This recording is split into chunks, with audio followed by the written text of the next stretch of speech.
Welcome back to Gladio Free Europe. I am Liam, joined as always by the incredible Russian Sam. Hello, hello. Over the past couple months, this podcast has mostly been talking about American history, Russia, the Caucasus, very much the West and Eurasia. We were thinking that for this week, though, we are going to dive into a topic that most Americans and Westerners more broadly know vanishingly little about. And that, of course, is Southeast Asia. I think Southeast Asia is an incredibly interesting place. And it's a place that I have to confess I knew very little about until I started researching the history and contemporary politics of this region a few months ago. And I realized that the stories in Southeast Asian history are so incredible and have such interesting implications for world history and politics more broadly. This was something we had to talk about. Before we get started, Sam, just curious, what kind of exposure did you have to Southeast Asian history and society before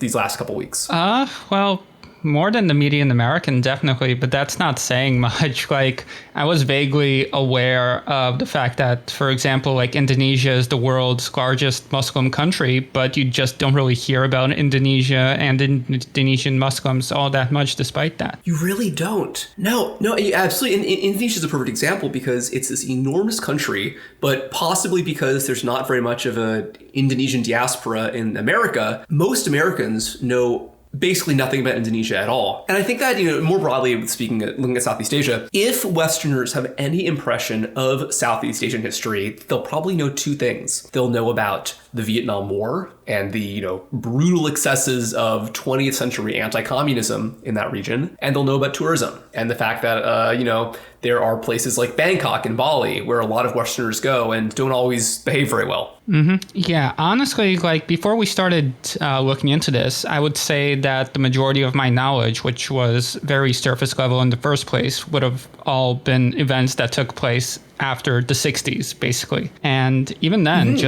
I knew vaguely that there were all of these incredible empires and states that prospered in the region for centuries, because I had a bit of a Europa Universalis addiction at one point. So I just always saw those states, and I would, casually Wikipedia them and be like, oh, Majapahit. Yeah, sounds cool. But beyond that, I just didn't really retain any of it. Yeah. And we're saying all this because this episode that we're doing this week, our hope is it's going to be a broad introduction to Southeast Asia as a cultural, geographic, historical phenomenon. Because it's a place with incredible amounts of diversity in so many ways.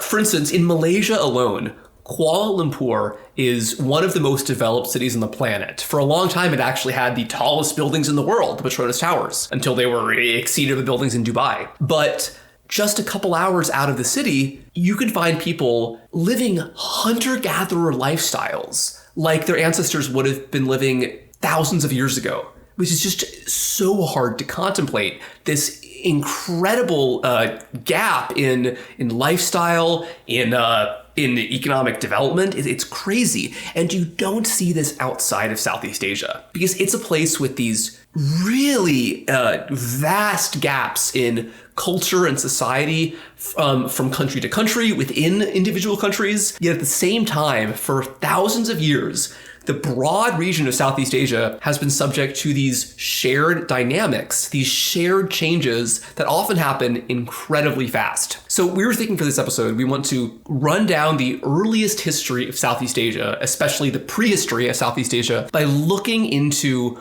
what these different changes were for two reasons. First off, Southeast Asia is an incredibly interesting place. It's really fun to learn about these histories, especially because I knew so little about it until this year when I started, doing some research. And additionally, it's because the kind of dynamics you see in Southeast Asia really can be interesting mirrors for political and historical dynamics in other parts of the world. And I think that if you understand Southeast Asia, you can get a much more interesting and broader perspective to see to understand more well-known political dynamics like the start of agriculture, the development of feudalism in Europe or in the Middle East, to look at the ways that certain developments happened in parallel, whereas in other ways there were some really surprising differences. But before we get into the incredible history of Southeast Asia, we should probably mention that we do have a Patreon. Yep. It's been a while since we've mentioned it. So speaking of remedying gaps, yeah, I mean, we're going to be talking about Theravada Buddhism later on in this episode. And those guys, they're just totally not allowed to own property. They're supposed to just wander around with their little bowl and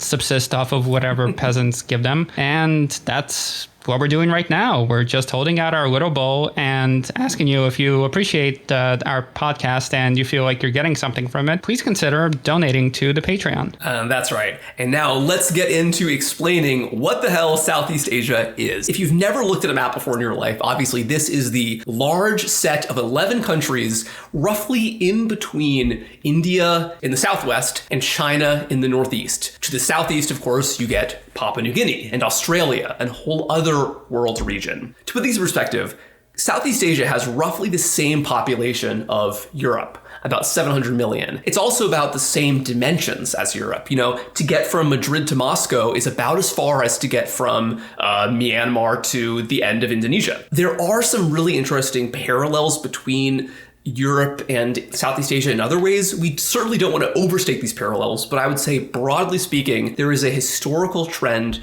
of competing medium-sized political dynasties. Very much, I would say, comparable to, France and Spain. These medium-sized kingdoms with hereditary monarchies, with usually very strong political institutions, initially Hinduism and Buddhism, and then elsewhere in the islands of Southeast Asia, there was a shift to Islam. In this episode, we're going to talk about how the development of these hereditary monarchies happened and how eventually they evolved into the great empires like the Empire of Cambodia, the Khmer, that we'll talk about next episode. So you have the Irrawaddy in Myanmar, you have the Chao Phraya in Thailand, and then, of course, you have the Mekong in Cambodia. We've talked a lot about the importance of rivers in previous episodes and how they can facilitate trade and migration. One of the books that we read for this episode was written by Victor Lieberman. It's called A Strange Parallels. It's a massive doorstopper of a book. He just really... Oh, yeah. It's about 1,000 pages. Yeah, and he's the foremost English-speaking scholar of the region. He's a very big proponent of the idea that rivers facilitate statecraft. He points to the fact that the only mainland Southeast Asian country without an arterial river is Vietnam. And Lieberman believes that this basically doomed Vietnam to never have a cohesive and stable monarchy until relatively modern times. Right. And the reason we're saying the mainland is because Southeast Asia is basically divided roughly equally in population between those mainland countries, those being, Myanmar, Cambodia, Thailand, Vietnam, Laos, with the islands of Indonesia and Malaysia, the Philippines. Indonesia, of course, being the largest country in Southeast Asia by a significant margin, with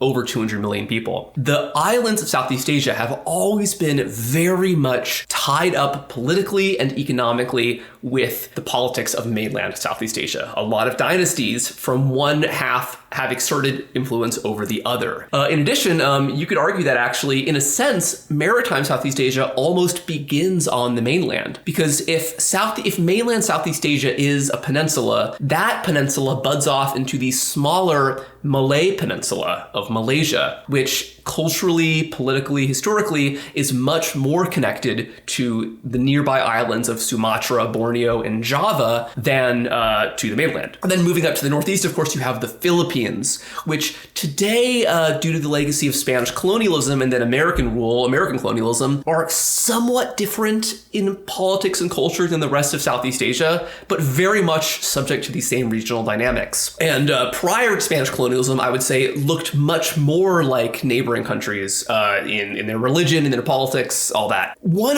other really interesting thing about Southeast Asia more broadly is that its unique geographic position, this is why it was the entry point for European colonists, for Arabic-speaking merchants, Indian merchants, and this means that for a very long time, Southeast Asia has been really important to the development of global trade. And we're hoping with this episode kind of to the prehistory to explain basically how that became possible and how these great trade networks bringing black pepper from Indonesia all the way to medieval England first began to develop. What Russian Sam and I are going to do in this episode is to follow the major internal and external changes of the earliest period of Southeast Asian history. We want to understand how this remarkably diverse region came together, how it became so diverse in language and religion. Once we kind of get all these ingredients understood, then we're hoping to really be able to get into the dynamics between these ingredients. You know, what starts to happen once Buddhism begins to interact with Islam, for instance. We also want to say, though, that we don't want to give the impression that Southeast Asia is simply a region of the world that things happen to. This is very much the traditional historical characterization of Southeast Asia, one that scholars inside and outside Southeast Asia have worked really hard to push away from. Traditionally,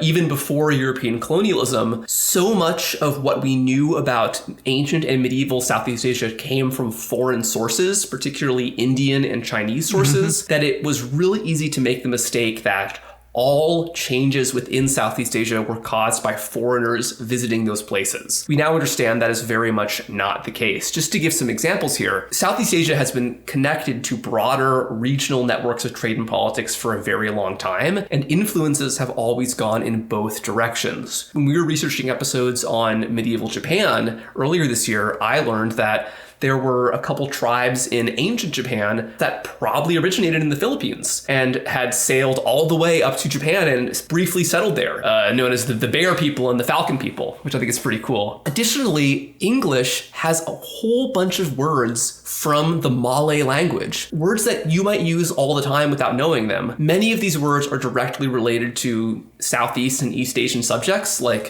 for instance, bamboo, or the word Mandarin for a Chinese official. Even other words like calling a small group of houses a compound, that comes from the Malay word kampong. And this is because Southeast Asian Malay-speaking merchants were so active all across the Indian and Pacific Ocean that when Europeans first got to this region, they relied extensively on the work that had previously done by generations of Southeast Asian merchants in establishing these trade networks. This is why Southeast Asia is just such an essential piece of understanding how the modern world came together. I personally don't think it would have been possible for Spanish and Portuguese colonialism to develop the way it did if they didn't have access to these great trade networks established centuries earlier by Southeast Asians themselves. Yeah, spice must flow. And these guys were setting up the groundwork for that. Exactly. For centuries before the Europeans showed up. Right.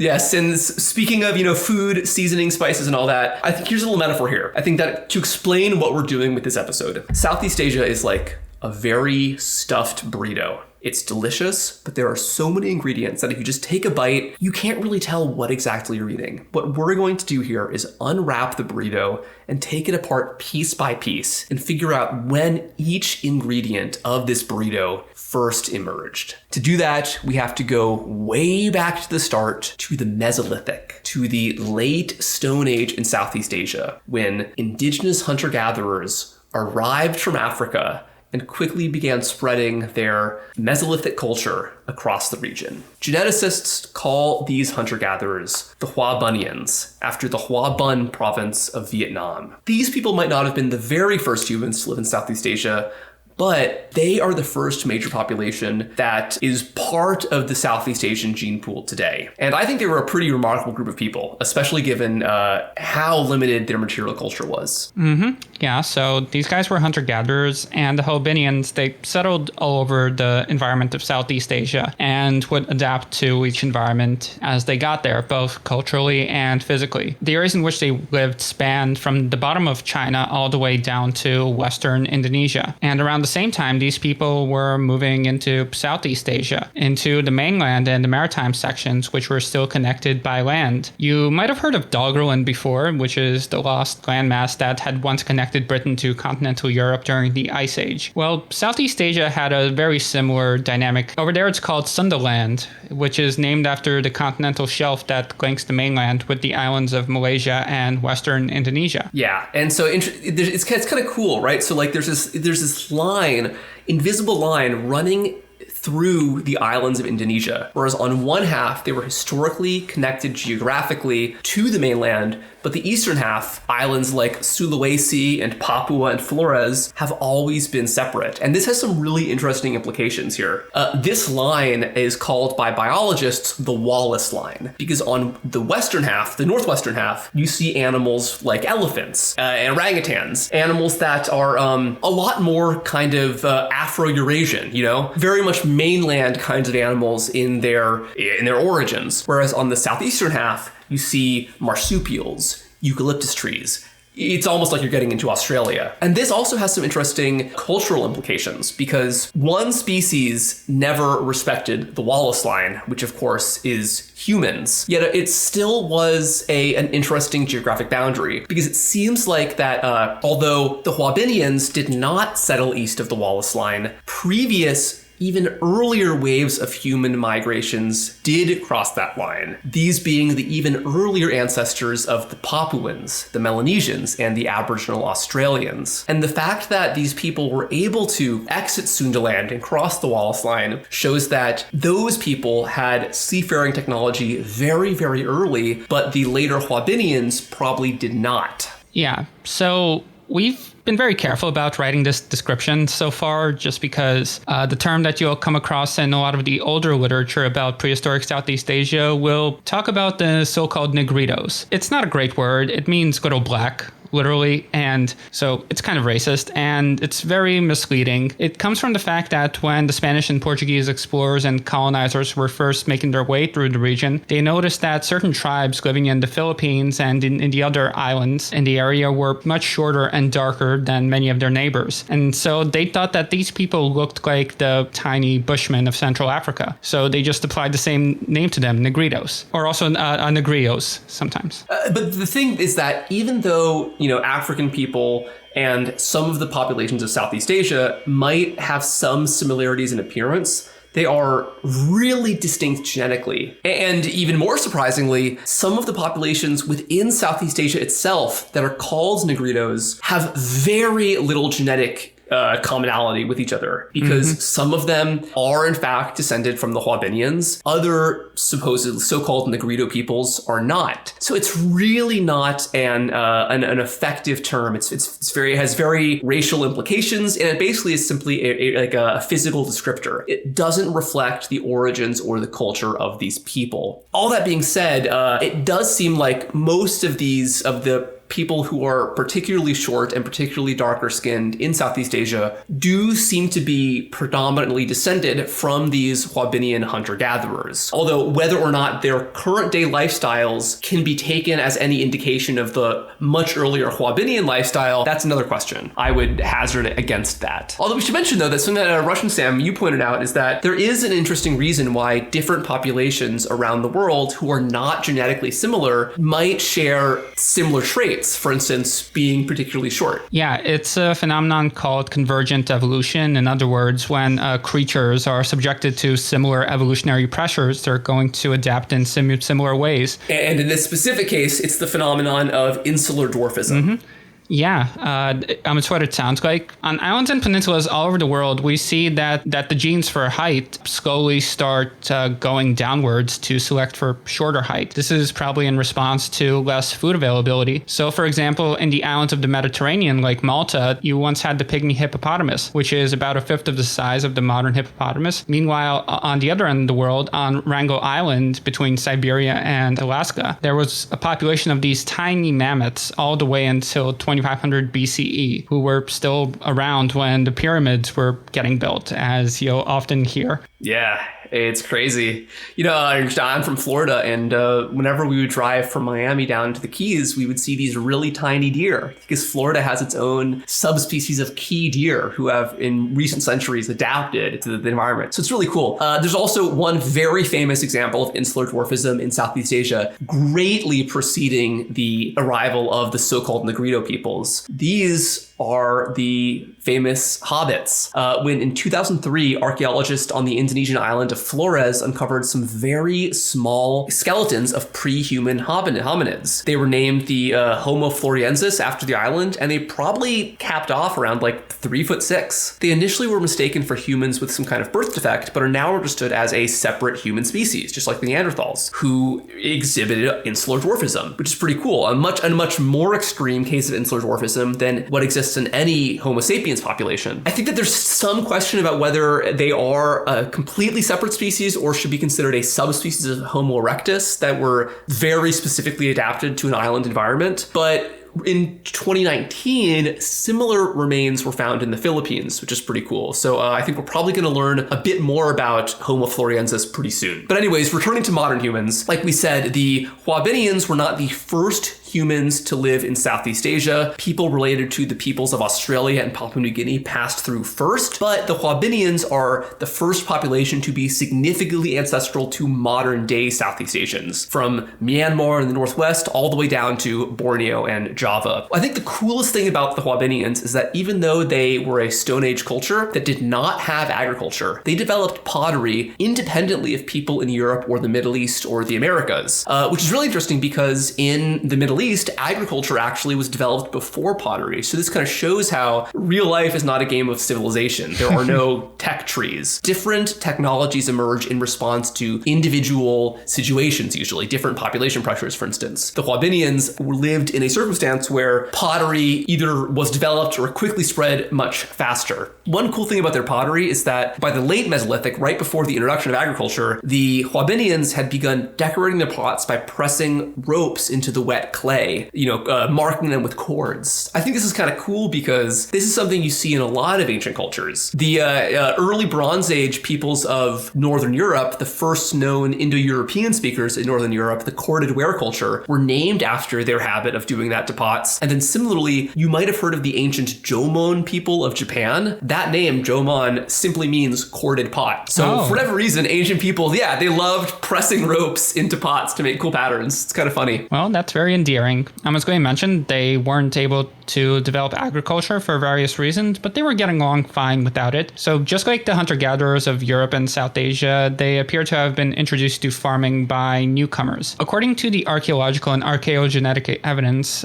these newcomers came from southern/central China, and they brought with them rice and millet farming, as well as primitive copper and bronze technology. This would have profound implications on the coming history and population of Southeast Asia, and these farmers would become the primary ancestors of modern-day mainland Southeast Asians, like the Vietnamese and the Khmer and so on. Yeah, and just to kind of get a little parallel here, this is exactly the same kind of thing you see in both India and in Europe, where the earliest hunter-gatherers are ancestral to modern-day peoples in those places, but most of their ancestry comes from later Neolithic migrants. You see a lot of migration from Iran into India around like 5000 BC, and you see a lot of migration from Anatolia and Syria in the Caucasus into Europe around 5000 BC. And in both of those places, as well as Southeast Asia, it is those Neolithic migrants who are the biggest ancestral group to the modern population. And this is because once you develop agriculture, you're going to have a lot less free time in your hands, but you're also going to have a lot more children. So generally speaking, agricultural populations quickly outcompete the previously existing hunter-gatherers. That's why this is basically a global trend. Yeah, although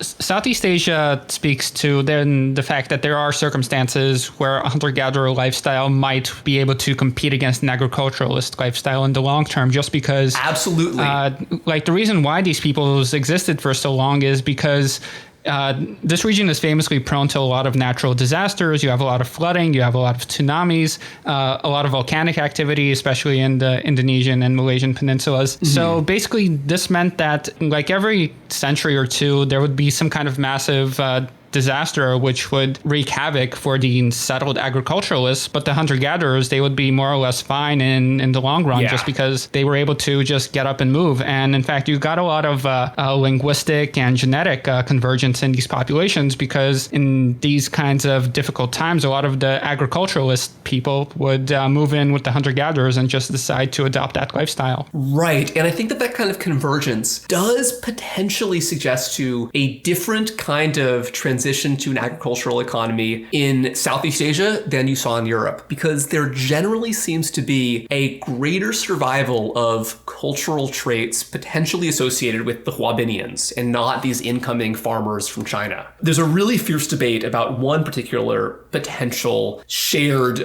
cultural convergence, which is whether the modern day Austroasiatic languages, which are languages like Vietnamese, Cambodian, Mon, and Munda, spoken in India, that last one, were introduced by these farmers from China or were in fact indigenous to the region and spoken by the earlier hunter-gatherers. It's a really fierce debate. There is not a hard answer yet, but there are kind of two positions. The most orthodox position, which has been most common across the 20th century, but has recently come under fire, is the assumption that the people from China brought such a profound technological, cultural, and genetic change to Southeast Asia that it was only natural that the modern day languages of Southeast Asia must have been introduced by these foreigners. People point to the fact that Chinese has some shared characteristics with Austroasiatic languages like Vietnamese. Recently, though, on the linguistic front, it's become pretty clear that these shared similarities with Chinese do not attest to any shared origin with Chinese, but instead are a result of many centuries of deep contact between Vietnam and China. And especially that the more west you go in Southeast Asia, other more Western Austroasiatic languages like Mon or like Munda have very little similarities with Chinese. So this indicates that there certainly is not a shared origin with Chinese, and there may not be an origin in the modern day country of China at all, particularly because recent archaeogenetic studies show that speakers of Austroasiatic languages in India don't have any East Asian ancestry at all. What they do have is a lot of ancestry associated with the Huabinians. So first off, big thanks to Cheyenne on Twitter. If any of you know him, he helped me out with this part of the episode, and that's Evil Villain 1231 on Twitter. If I had to guess, I think that the modern day Austroasiatic languages like Vietnamese, Cambodian, they were indigenous hunter-gatherer languages that were adopted by these incoming farmers for whatever reason. And then after the introduction of agriculture, these languages then spread very far across all of Southeast Asia, probably pushing out other languages spoken by other hunter-gatherers in the region.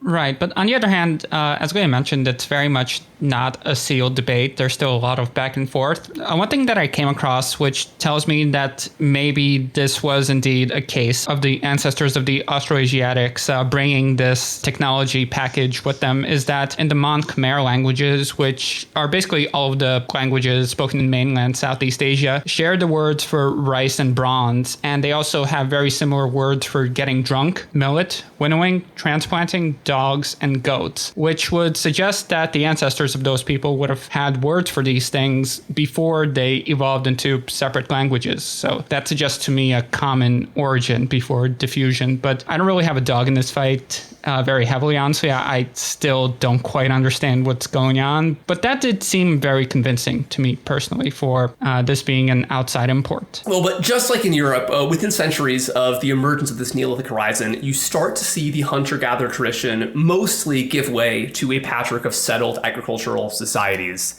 And then if we flash forward to 1000 BC, many of these societies had now become stratified kind of proto-states with more established bronze working industries, pretty comparable to what was happening in China at that time. Both of these, I've noticed a lot of really cool geometric patterns in the bronze, almost kind of Aztec looking. It's really interesting. A lot of museums that have a lot of Chinese artifacts might have something from Shang, Bronze Age China. Mm-hmm. Totally check it out. It's super cool. And the bronze working of Southeast Asia at this time seems to draw very heavily from Chinese bronze. Yeah, and notice that we said the hunter-gatherer tradition mostly gave way to agriculture. This is because there's an enormous difference between social development of Southeast Asia versus what happened in Europe, the Middle East, or China. This was the astonishing survival of hunter-gatherer lifestyles until the present day, which we alluded to earlier. You can still find it among isolated groups like the Manik people of Thailand and the Penang people of Indonesia. And so these geographically isolated peoples continue to reject settled agricultural lifestyles for thousands of years. These cultures tend to look different from the rest of the Southeast Asian population. This, of course, had to do with the fact that there were rarely centralized states in the region who could muster enough manpower to subjugate the hunter-gatherer neighbors. And of course, we mentioned previously, the region was very prone to natural disasters, which means that for millennia, people have fled upland into the hills and the forests in response to cyclones and tsunamis and the seasonal monsoon, which is a pretty big deal over there. So it's not difficult to imagine that some of these refugees may have chosen to stay up high there where it's dry, and they just eked out their lifestyle up in the higher lands. And so earlier generations of historians, especially in the colonial era, basically thought that this process was as cut and dry as those modern day hunter-gatherers are negritos who are exactly the same as the ancient hunter-gatherers. But there's a million things wrong with that assumption. Genetically, it doesn't work. And historically, we cannot assume that there is direct continuity between ancient and modern day hunter-gatherers for all the reasons Rush and Sam went into. I think also the best example of this is the fact that Austroasiatic languages are certainly the oldest layer of languages spoken in Southeast Asia. However, many of these modern day hunter-gatherer groups speak languages that were introduced more recently. So that kind of proves these cultures have not been living in isolation. Otherwise, they could not have adopted these outside languages. All right, but let's talk about these other language families in Southeast Asia, because Austroasiatic languages are the oldest known group,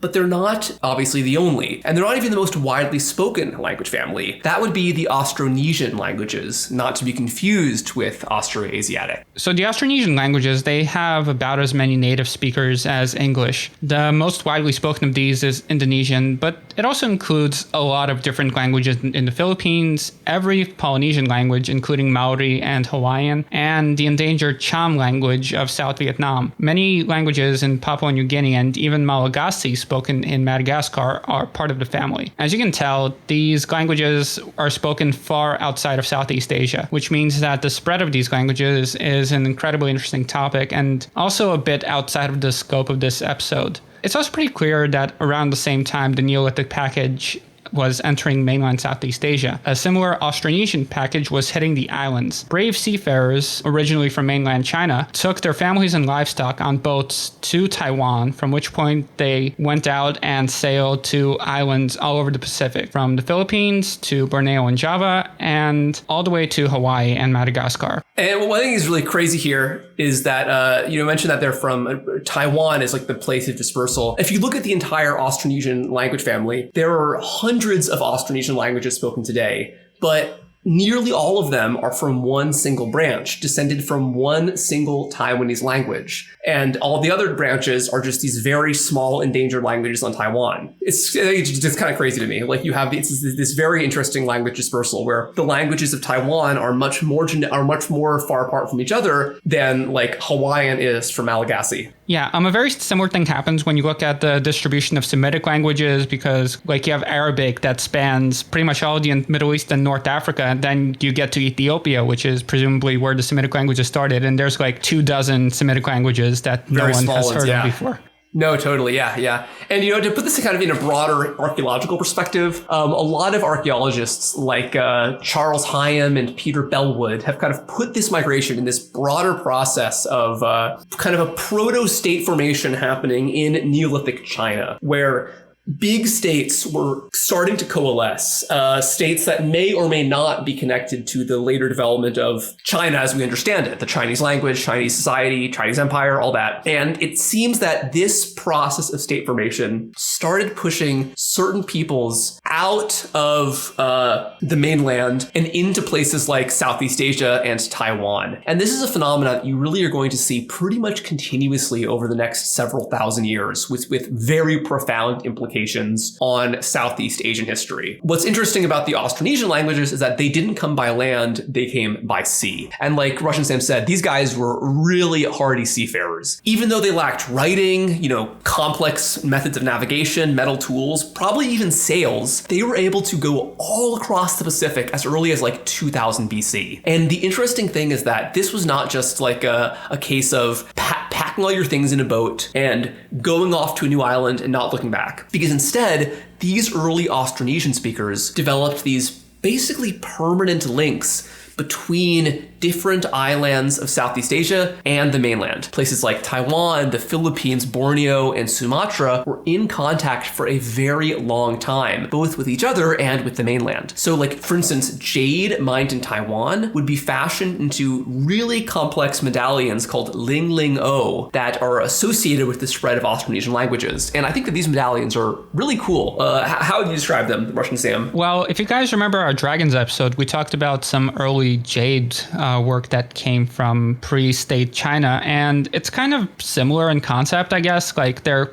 loops, and there are some pretty straightforward ones that look kind of like the pig dragons that we talked about in that episode, and then you have more complex ones like the one that Liam got for this episode. It's I'm not even sure how to describe that, but it's flanked by these two goats. I think those are goats on either end of it, and then it gets into a really wacky pattern that looks kind of like an hourglass in the middle, and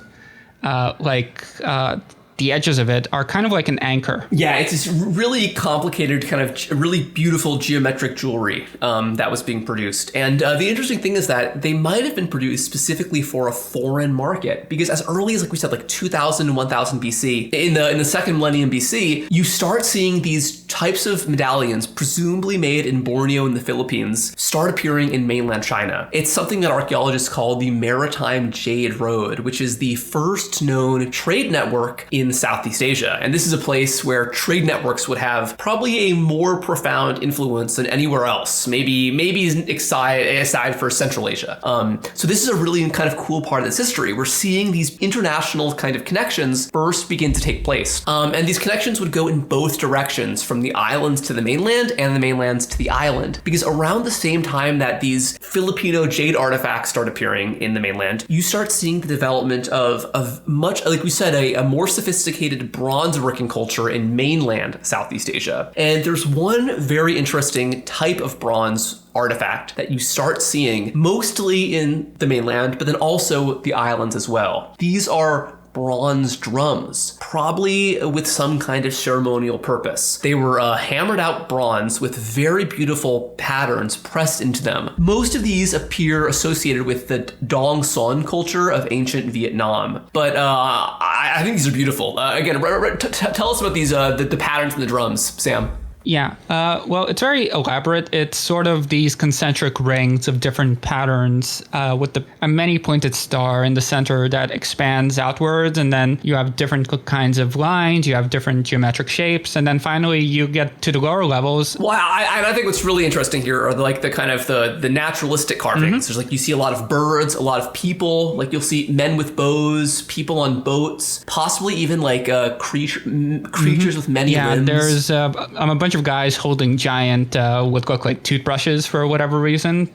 I think they're spears with like flags on them, but yeah, it definitely it gives you some kind of indication about what kind of lifestyle the early farming societies of Southeast Asia might have had, a kind of like early Bronze Age of the region. These bronze drums start popping up everywhere, and one thing I think is really cool is that once we get into the first millennium BC, when societies are getting even more complicated, you start seeing stone statues appear, especially in the island of Sumatra in maritime Southeast Asia, of warriors with these drums on their back. So presumably this was this beloved luxury good that was cherished from the mainland, particularly from Vietnam, that was cherished in maritime Southeast Asia for many hundreds of years. So this kind of shows that this trade across the region had really interesting political, maybe even religious consequences. This kind of trade also led to increased changes in Southeast Asia, because it meant that there was so much contact between different parts of the region that the sudden introduction of new technologies or perhaps a new religion would really quickly spread. And you start seeing this time and time again. First, you see this with the introduction of bronze working, and then in the first millennium BC, around like we said, like 500 BC, you start seeing the introduction of iron. And so just like in Europe and the Middle East, you see a bronze horizon give way to an iron horizon. What I think is kind of interesting is that it seems that iron in Southeast Asia was actually coming from two different directions. These two directions being the two great civilizational influences on Southeast Asia, China and India. The Bronze Age was much less materially well represented in the archaeological record, from what I understand, because copper and tin weren't that easy to come by in the region. Yeah. But in contrast, iron ore was very readily available. So once they actually got around to figuring out how to smelt things at high enough temperatures to work with iron, they just started using this stuff for, rather than like ceremonial drums and things of that nature, they started actually making tools and weapons out of it on a much larger scale. Right. And one thing I think is really cool is that if you look specifically at the Dong Sun culture of Vietnam, we suddenly see shifts in the political dynamics of the region where chiefdoms that had access to iron suddenly start having much more elaborate burials and having a lot more goods in general, which seems to indicate that regions with access to Indian and Chinese iron suddenly became politically prominent. I think that this potentially might be the origin of basically statecraft in Southeast Asia. These certain chiefdoms became the winners, other guys were the losers, and these became the earliest basically power centers, regional power centers that would evolve into the kingdoms of the proto-classical period and then the great empires of the classical period of Southeast Asia. One thing that we should mention is that this transition period from Bronze Age to Iron Age in the Dong Sun culture has traditionally been associated in Vietnamese archaeology with the start of the legendary Hong Bong dynasty. That name means giant bird, which I think is kind of cool. Whether or not these guys ever actually existed, it's really up for debate, but it does seem to be, at the very least, a discrete archaeological horizon. Yeah, so they have an origin myth like most peoples do, and according to their origin legend, there was once a boy named Tan Gong who was born in a period of terrible strife between the kings of Vietnam and the Shang emperors of China. When he was just 3 years old, he learned that defeat by China was imminent, but miraculously, in just 3 months, he grew from a toddler into a grown man and was greeted by a horse of pure iron. And so together, the boy and the horse went into battle against the Chinese and pushed them out of the country. Afterwards, he and the horse flew away to join the gods in the sky. So, I mean, I don't know. Personally, I find that very convincing. I'm sure that totally happened. But despite the fact that I am personally convinced, there's no way to know if this dynasty ever actually existed. But what we do know is that state formation and close contact with China is just undeniably there. So that yeah, and also I gotta say I think the fact that the horse is made of iron is a cool touch. I don't know how old this story actually is, but I do like the idea that it's like some weird game of telephone memory of the transition from bronze to iron. All right, so far this episode has been a lot of talk about archaeological cultures, pottery, language families, but we are now getting into the really fun stuff, which is early historic Southeast Asia, what's called the proto-classical period. Because around the turn of the millennium, I think starting around like maybe the 3rd century BC, I think, for the first time we start getting clear historical references to Southeast Asian political and social dynamics from other countries. The fact that these references exist at all, I think, indicates that Southeast Asia was becoming increasingly connected to places like India and China. Although, actually, before we get into those foreign accounts of Southeast Asia, we do have to mention that right around the same time that these Chinese and Indian accounts emerge, we also see one more language family be introduced to mainland Southeast Asia. This is the Sino-Tibetan language family, related to, of course, Chinese, Tibet, because it also includes the languages of Myanmar, which I think is one of the most interesting countries in Southeast Asia of all of them. Mm-hmm. Yeah, it's really diverse, but only around 70% of the population speaks Sino-Tibetan languages. It would appear that the speakers of these languages came into Southeast Asia from China, like many of the other previous migration waves.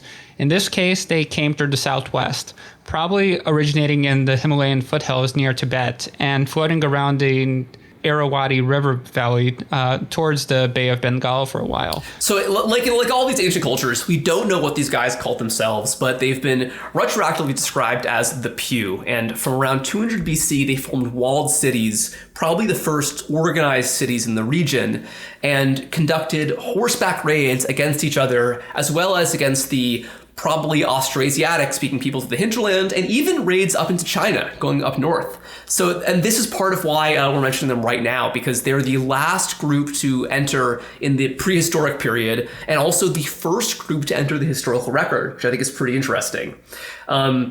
They traditionally have been understood by Burmese nationalists as the direct cultural linguistic ancestors of the ethnic Burmans, or the Bamar, the dominant ethnic group of Myanmar. This probably is not the case. They certainly spoke a language that is related to Burmese in the Sino-Tibetan family, but not necessarily that closely related. It seems like actually the shift to the modern Burmese language happened in the Middle Ages. But these guys were, at the very least, the first organized urban society to live in Myanmar, and probably the first literate society of Southeast Asia, because by 200 CE, residents of these city-states had adopted the Brahmi writing system of India and began producing their own inscriptions, which would be the first kind of autonomous indigenous writing that we see in Southeast Asia. Interestingly, their writing shows influence from both northern India and southern India at the same time, which suggests that by this period, there was contact happening over land through Bangladesh, as well as by sea from the Tamil and Sinhalese-speaking peoples of South India and Sri Lanka. Now, let's get into the first actual historical references we have to these people by outside observers. Yeah, not just inscriptions, but literature. In the Greco-Roman literature, we find traces of knowledge about Southeast Asia under the name of the Aurea Chersonesus, or the Golden Peninsula. The Romans were familiar with the general contours of the region since at least the time of Josephus, whose Antiquities mentions that, quote, King Solomon gave this command that they should go along with his own stewards to the land that of old was called Ophir, but now the Aurea Chersonesus, which belongs to India, to fetch him gold. But the most in-depth description of the Golden Chersonese comes to us from Claudius Ptolemy, who was a 2nd century author of the Geographia. It's a very broad term and might encompass the islands as well as some parts of the mainland. But don't get your hopes up for juicy details yet, though, because Ptolemy's geography is exactly that. It's literally just a list of the rivers and emporia found in the region and broad coordinates. But nevertheless, from both Josephus and the archaeological record, we know that the region was renowned even halfway across the world, even if none of the surviving Greco-Roman literature goes into depth about it.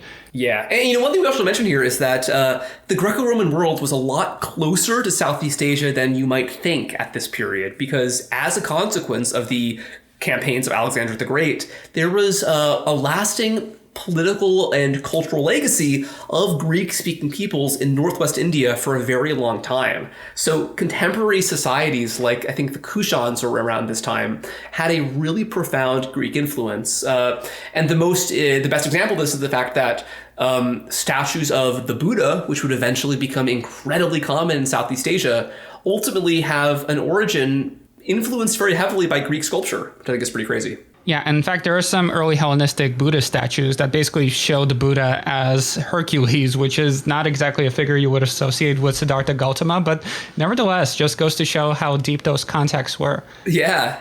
Again, and the world has always been so interconnected, and I think Southeast Asia is the best way to understand that. Yeah. So despite the really sparse showing in the Greco-Roman record, the name, the Golden Chersonese, points to something really, really interesting.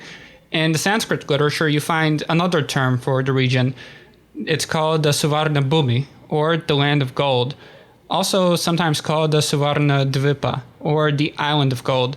So just coming across this fact, it seemed to me like the Greco-Roman term might be a calque from Sanskrit. Yeah. So yeah, it's really interesting. Unfortunately, the Sanskrit record is quite vague too, although the term does come up in the Ramayana and some early Buddhist writings.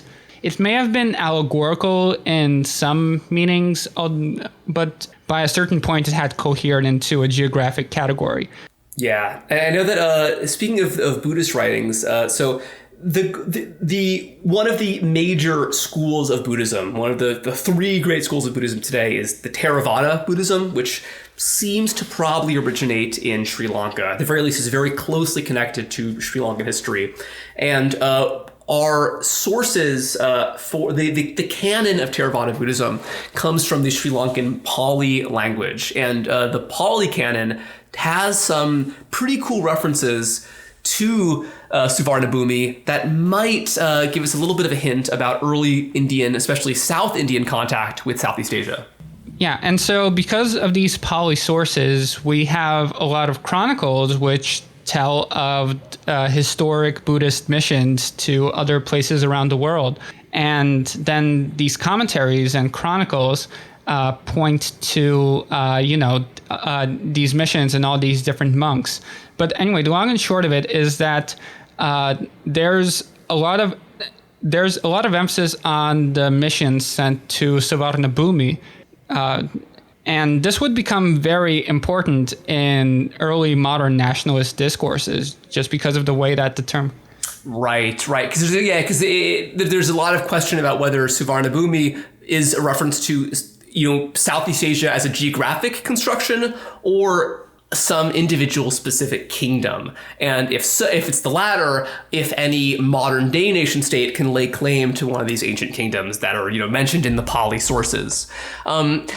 I think that recently it seems that it might actually refer to a specific kingdom, or at the very least, at least one kingdom might have tried to lay claim to the ancient Suvarnabhumi legacy in ancient times. Because in 2017, the Cambodian historian Vong Sothera was called to inspect an inscription, which written in Sanskrit around the year 633. So this would be this was like many centuries after. After the first references to Suvarnabhumi, that says, "The great king Isanavarman is full of glory in his bravery. He is the king of kings who rules over Suvarnabhumi until the sea, which is the border, while the kings in the neighboring states honor his order to their heads."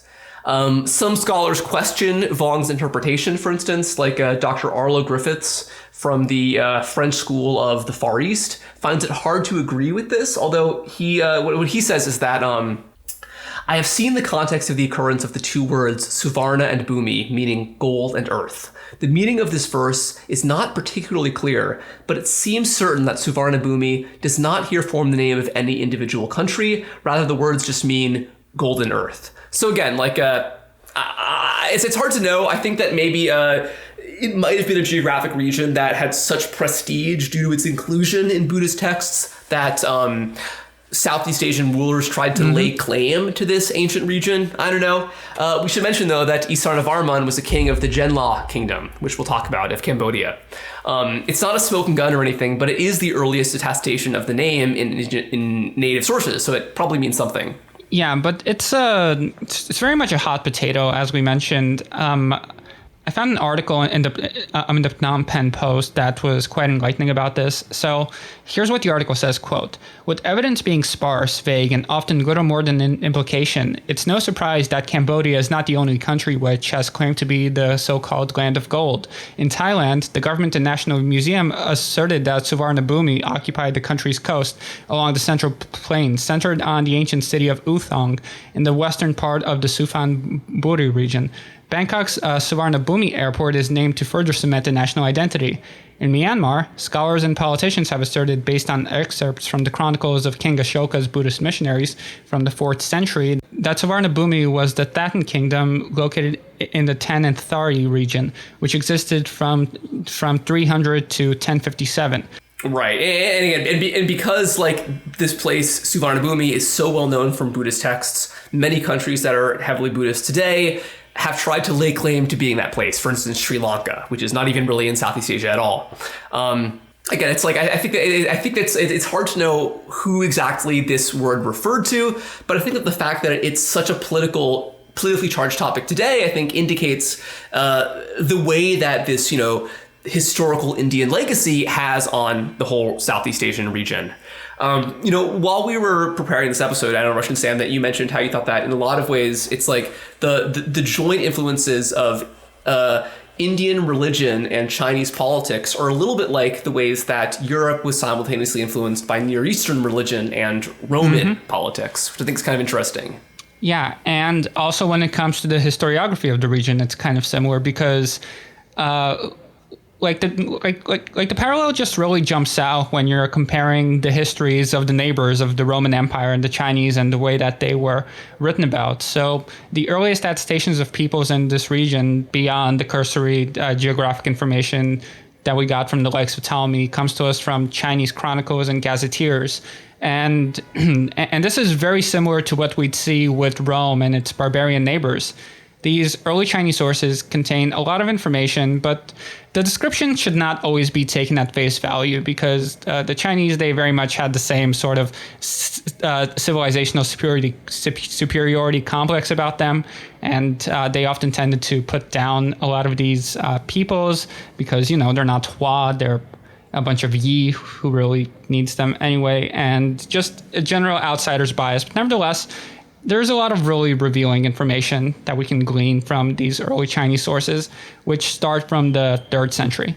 Right, and the first specific polity that we know about through Chinese sources is the kingdom of Funan, which, due to its reference in historical sources, has gotten a ton of scholarly attention in recent years. It presumably was mostly centered around modern-day Cambodia, although it seems like their initial source of power might have actually been the Mekong River Delta, which is today part of Vietnam. So again, you start to see some unfortunate kind of nationalist fighting over this historical legacy. As an example of the fact of how Chinese records can be kind of unfortunately problematic, they were very dismissive of the people of Funan. They were approving of their wealth and the fact that taxes were often collected in pearls and silver, not in rice and millet, but they also decried the people of Funan as ugly, as curly-haired, as short. They mentioned how they would often be as likely to walk around naked as walk around in clothes, and they would even go around barefoot, which was seen as this great mark of barbarism to the Chinese. We also don't really know what language the people of Funan would have spoken, because unlike the people of the Pew cities of Myanmar, who had an indigenous writing system using the Indian Brahmi script, the people of Funan simply just used the Sanskrit language, kind of like how early Japanese and Korean monarchs would simply write their histories in the Chinese language, or how early medieval Europeans would write in Latin, not vernacular languages. So it's kind of because of that, we have no indigenous linguistic evidence of Funan beyond very scant place name kind of evidence. Probably the most interesting of these place names would be Funan itself. Yeah.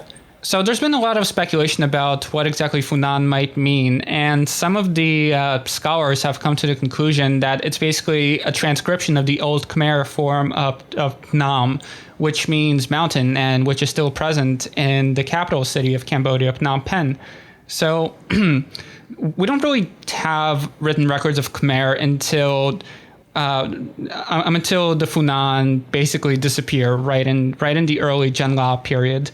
But we do have some Sanskrit sources from the time which talk about it a little bit. So they were literate. It's just that they were not yet writing in Khmer. Yeah. But I think the fact that it seems to be resembling the word Phnom Penh does indicate that at least some of the elite in Funan spoke something related to Cambodian. Others might have spoken languages more related to Vietnamese. Others even might have spoken Austronesian languages, because southern Vietnam, the Mekong Delta, was once predominantly Austronesian speaking due to the Cham people, who are now a dwindling minority in Vietnam today. The thing that Funan probably gets the most attention for is this Indian influence, as shown by the fact that they did all their writing in Sanskrit. This is part of a process that has historically been termed Indianization, but has gotten a lot of kind of pushback in recent decades. At its worst, the Indianization model proposes that some kind of actual colonization by people from India was necessary to bring literacy and civilization to Southeast Asia. And at its worst, this had actually racial implications. Because colonial... Yeah, it's kind of similar to the Norman question in Russia. Yeah, it is. In some ways. Because this was in the middle 19th century. The Indo-European language family had just been demonstrated. Europeans were getting really excited about the fact that the introduction of the Sanskrit language into India might have happened by people with some connection to Europe. They extended this to say that, therefore, even distant Southeast Asian culture had to have been introduced by people with, some European connection, which, it allows them to glorify themselves. And in a roundabout way, it kind of even justifies the contemporary 19th century European subjugation of Southeast Asia, which a lot of these guys would have been enthusiastic supporters of. So it's a very difficult topic. We know that the Chinese certainly saw that there was a profound Indian influence in Southeast Asia, and they even had stories to explain this influence. We don't know if these are indigenous folktales or if these are just Chinese guesses, but they're kind of fun. There's one story in particular that I think is kind of cute, very strange, written by scholars in faraway China about an Indian prince named Condinia who founded the kingdom of Funan in Cambodia and Vietnam. So Condinia, he was told in a dream that he should board a merchant ship and sail across the sea to the east. During this trip, he found an ancient temple which contained a magical bow. Maybe this is the result of a game of telephone, which ultimately references Rama, the Hindu archer of the Ramayana, who became popular across Southeast Asia. Condinia, he was then approached by a local queen from one of the eastern kingdoms who was naked because her kingdom had not yet invented clothes. So the prince shot an arrow all the way across the water, which landed at the prow of her ship. She was so impressed by this display that she asked him to marry her and provide her kingdom with clothes, which is, I don't know about that. Maybe a little condescending. So you can see why a lot of the more recent historiography has been reluctant to take Chinese sources at face value. But nevertheless, there's a lot of useful information to be gleaned there. Yeah. At the very least, it shows how the process of Indianization was perceived rather than how it happened. The current consensus is less romantic. It's that trade networks had been developing for many centuries across both land and sea. So places like Pew in Myanmar and Funan in Cambodia both begin to get new cultural influences, presumably brought by Indian merchants. As well as more obscure societies of Indonesia and Malaysia at this time, who were also showing an Indian influence, but did not leave written records, so we don't know much about them or what they called themselves. It seems that rulers of emergent hereditary monarchies in this pre-classical era found Indian ideas appealing sources of legitimacy and power. They started taking on piecemeal introductions from both Hinduism and Buddhism at the same time. You mentioned Ashoka, who was the Buddhist king of India in around the 2nd century BC. Mm-hmm. There would have been, this was a period when Buddhism was quite prominent in India, but the overwhelming Indian population was mostly Hindu still. So there would be this kind of interesting dynamic where you might have had some diplomats bringing Buddhism and possibly Buddhist missionaries like those mentioned in the Pali sources, but most of the merchants, who were probably much more numerous, they would have been Hindu. And it seems that Hindu ideas were particularly attractive to the monarchs of these early Southeast Asian states, more so than Buddhist ideas. Right. So we know that Hinduism was definitely spread through all these places, but it wasn't really adopted in the same way as it was in India and Southeast Asia. It was really the religion of power, but not the masses, as far as we can tell, except for a few exceptions like Bali, which remains majority Hindu to this day. It seems that the people who came across these Indic religions, like Hinduism and Buddhism, largely held on to their local beliefs or adopted a more syncretized form of Buddhism. The discourse around caste was present, but it was largely an elite phenomenon. It was the vernacular of power rather than a lived reality. So it might have been present in the courts where Brahmins were setting up shop after being invited there, but it wouldn't have trickled down in most of these places. This is a kind of a consequence of what we know from the archaeological record, but it seems that the main aspects of Hinduism and Buddhism that spread to Southeast Asia in this very early period, the pre-classical period, were basically individual deities. Vishnu, the many-armed god of time and protection, was probably the most popular, but also there's Shiva, kind of his counterpart, the god of destruction. And then also you see a lot of Nagas around this time. Nagas are really fun. They are snake people. They are really prominent in both Hinduism and Buddhism. They're part of Indian folklore, but they probably take off more in Southeast Asia than anywhere else. And even up to the present, all over Southeast Asia, Indonesia, Vietnam, Thailand, Myanmar, you're going to see statues of snake people.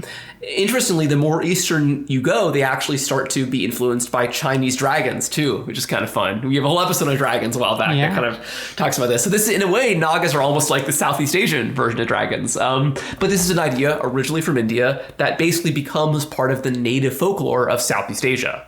And the cool thing about a lot of these early folkloric influences that they're so strong that even places in Southeast Asia that would later become Muslim and Christian would still hold on to some of these very early Indian originating folktales. Yeah, so the older historiography, it tends to indicate a shift from Hinduism to Buddhism in the classical period after societies like Funan and Pew were supplanted by larger kingdoms like the Khmer Empire. It's like there's definitely something to this, but it probably overstates the division that existed between different religious traditions very, very early on in Southeast Asian history. Because in the first half of the first millennium, different kinds of Indian ideas were entering Southeast Asian courts. And these were very different forms of Hinduism and Buddhism. And sometimes it's even difficult to find where one ends and one begins, frankly, at this point. There was very, very little. There was very, very little orthodoxy this far out from the frontier, and so it's just very difficult for me to speak to as someone who, again, is very much not an expert in the topic. But it seems like it's like the origins of Southeast Asian civilization are clearly very a multifocal, and you can't really get around that. I think one kind of cool clue about the way that influence happened in different directions is that it seems that Myanmar mostly had kind of a northern Indian influence, whereas Funan had very much a southern, probably Tamil-speaking influence very early. And I think one example of this is that the what we know of the Hinduism of Funan, it was very much centered around Vishnu, who was the predominant god worshipped among South Indian Hindus around this time. And also the Sanskrit they used is closest to the Sanskrit used by South Indian people. Funan has been considered the first international economy in Southeast Asia. I think it's not really the case. We know from the much earlier maritime jade trade that Southeast Asia has been connected to other parts of the world since like the early Bronze Age.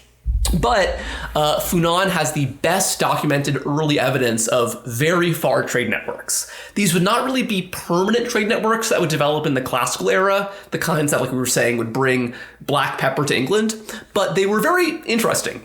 And especially because they didn't just look eastward to China, but also to the west, quite far to the west.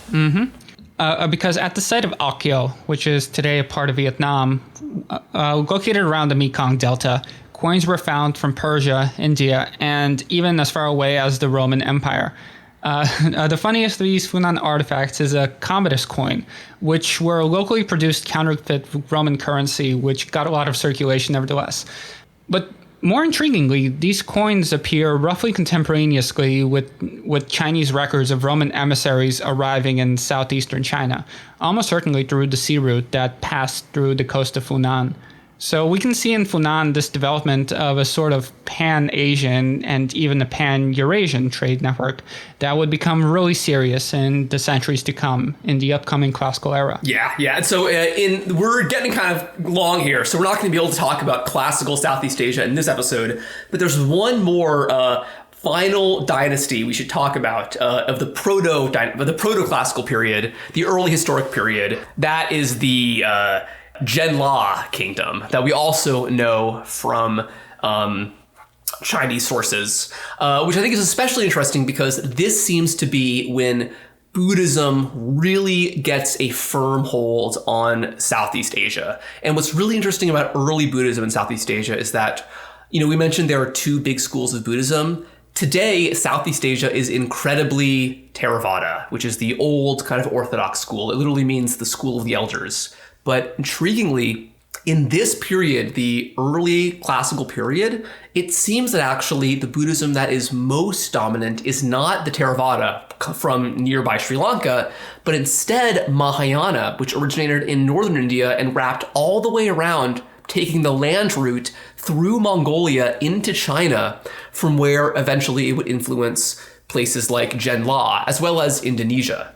But during the first millennium, kingdoms like Funan would have received Buddhist influences both from India and China.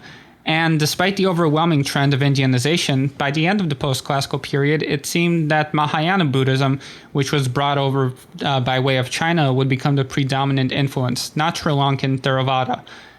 This is conjecture, but from what I understand of early religion in Southeast Asia, the Buddhist and Hindu traditions were so localized that orthodoxy came through stronger, longer-lasting ties between Southeast Asia and China. And Southeast Asian kingdom best exemplifying this is Jenla, whose king Ishanavarman we mentioned higher up. Yeah, so starting around the 6th century, references in Chinese text to Funan get replaced by references to Jenla. The origins are totally unknown. The only guess is that it might be a word for beeswax, simply because beeswax was the primary good that Jenla exported to China. So they might, so it's just like, it's again kind of shows the way that the Chinese records perceived their neighbors at this period.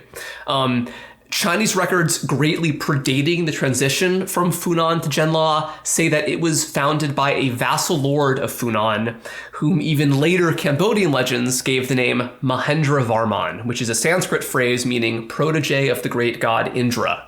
Indra is an early Hindu deity associated with thunder, also the king of the gods. Anybody who's read a lot about Indo-European mythology knows that he is believed to be a cognate of Zeus, Jupiter, and Thor. But his name is interesting because, according to the Chinese account, Mahendravarman overthrew the older kingdom of Funan, established the new kingdom of Jenla, but then mistreated the Buddhists who were already present in the kingdom, preferring Hindu-style worship of both Vishnu and Shiva at the same time. If we look at the archaeological record, it does seem that there was a greater trend toward Hinduism in this period. At the very earliest period, you start to see Hinduism and Buddhism together. Then you see a turn toward more of an orthodox Hinduism. But then the reverse happens, and we start seeing an assertion of Mahayana Buddhism. But one example of the kind of Hindu influences associated with Jenla is that there were a lot of statues of a figure called Harihara, which is this combined form in Hinduism of both Vishnu and Shiva, often depicted as a man with one half of his body being pink or gold and the other half of his body being blue. If anybody listening has ever played The Elder Scrolls Morrowind, you've seen a modern adaptation of this kind of Indian deity. Well, back here thousands of years ago, they were doing their own adaptation of Indian religions. Mm-hmm. And so around the year 690, during the early decades of the Tang Dynasty, we know by name one of the many Buddhists who would travel through this region. He was called Yi Jing, and he was a monk and missionary who traveled to India by way of Vietnam, Cambodia, and Indonesia. He noted that Buddhist communities were present all across the region, and some of them preached doctrine that he approved of, although others strayed from what he considered to be the right path. It seems that there was a lot of syncretism with local Southeast Asian beliefs, as well as a soft line between Hinduism and Buddhism. There's a really interesting piece of artwork that survives from this period. It's found in the Saraburi Bodhisattva cave and dates to around the 6th century, so just around when Jenla would have been coming up. In this carving, we see the Buddha preaching to Vishnu and to Shiva, and it's really revealing in some ways because it shows the Buddha as this sort of ethereal figure, whereas Vishnu and Shiva, although they are present and they're very kingly, it's just that they have a very temporal presence above them. So here they are, these gods sitting around and listening to the preachings of the great Buddha, which I think shows to a great extent the dynamics between Hinduism and Buddhism in the region, as well as the ways in which these were not mutually exclusive systems of belief. Yeah, but bringing this back to Yi Jing, the place that he was most impressed by in terms of the Buddhism preached was the island of Sumatra, which today has very little evidence of its Buddhist heritage. But in the late 7th century, a new network called the Srivijaya was forming in the islands, which would create a permanent trade of spices and goods stretching all the way to Western Europe. Right. And again, you hear about the idea of Southeast Asia, of maritime Southeast Asia being the Spice Islands. This is a consequence of this transition from the pre-classical era to the classical era, where Southeast Asia becomes even more interconnected to other parts of the world, including very distant parts of the world. Right. And it was around the same time that another Buddhist dynasty would emerge on the mainland. This would be the Khmer Empire. In the next episode, we're going to talk about the classical era of Southeast Asian history, which was dominated by these two empires, as well as more obscure kingdoms like Mataram and Dvaravati. But this episode, it was more about setting the general lay of the land. Yeah, setting the stage. Yeah. Explaining basically what are the primary ingredients in the Southeast Asian burrito. But there are a few more that are going to come on in the medieval period, in the classical era, which I think really make things interesting. It's going to be, so next week we're having a very fun episode shaping up as we talk about the arrival of the Thai culture into Southeast Asia, of the arrival of the Indian Chola dynasty, which would have very profound influence over Southeast Asia, as well as, of course, the influence of Islam, which is now, I believe, the most widely practiced religion of the region. That would all happen as Southeast Asia, a place that many Americans see as, obscure and out of the way, would begin to be incredibly interconnected into broader regional and even global systems. And that's why we're doing this whole thing, because I think that if you really want to understand the modern world, how it came to take shape, you have to understand the role that Southeast Asia has played in global history. And to understand that role, you got to know what was going on in Southeast Asia, these internal dynamics. Yeah, and Liam, I think you've done a really great job of setting this groundwork, because frankly, this episode was mostly Liam. I am still very much lost. Hopefully I'll have a better idea of what we're talking about by next week. But for now, just big ups to Liam. Oh, well, thank you. Yeah, it's a really fun topic. It's one I gotta say where I'm learning too, which is kind of interesting. This is an area where I knew very little until about a couple months ago. And so it's been really fun to kind of, learn as I'm basically learn with the audience here. I think it's really, it's a really fun process, because it's such an incredible region with really interesting contemporary politics that we'll probably eventually have to get to. And it's also a place where history is very political, just like in somewhere like the Middle East or the Balkans. And that's, again, why, if you really want to understand the modern political dynamics, for instance, the modern day rivalry between Myanmar and Vietnam, the modern day rivalry between Myanmar and Thailand, you really got to understand the ancient and medieval past. And there are a lot of really fun stories coming up as we get into medieval Southeast Asia, the classical period. And so we'll see you guys very soon. Bye-bye.